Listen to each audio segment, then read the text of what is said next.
মৎস্য সম্পদ বৃদ্ধিতে গেল 15 এপ্রিল থেকে 11 জুন পর্যন্ত 58 দিনের নিষেধাজ্ঞা শেষে জেলেদের মাছ শিকারে যাওয়ার কথা থাকলেও বৈরী আবহাওয়ার কারণে তা ব্যাহত হচ্ছে।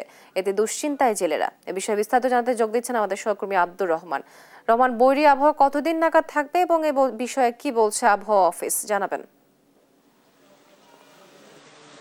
যেমনটি জানাচ্ছিলেন ডানা, গত এক সপ্তাহ ধরে কক্সবাজারের মৎস্য ব্যবসায়ী এবং জেলেরা সমুদ্রের মাছ ধরা বন্ধ রয়েছে। বিশেষ করে তারা তাদের ট্রলারগুলোকে নোঙর করে রেখেছে জেটি ঘাটের এখানে। প্রায় দীর্ঘ 58 দিন বন্ধর পর জেলেরা আশা করেছিল যে তারা তাদের আকাঙ্ক্ষিত মৎস্যহনে যেতে পারবে এবং তারা প্রচুর পরিমাণের ইলিশ সহ অন্যান্য মাছ ধরা পড়বে। কিন্তু এবার সেটি সম্পূর্ণ ভিন্ন। 58 দিন শেষ হওয়ার পরেও কিন্তু তারা এখনো পর্যন্ত মাছ ধরতে যেতে পারে নাই। মৎস্য অফিসার আমাদেরকে জানিয়েছেন যে গত বছর 2,49,000 মেট্রিক টন ইলিশ ধরা পড়লেও কিন্তু সেটি এখন আশা পূরণ হবে না, তারা আমাদেরকে জানিয়েছে।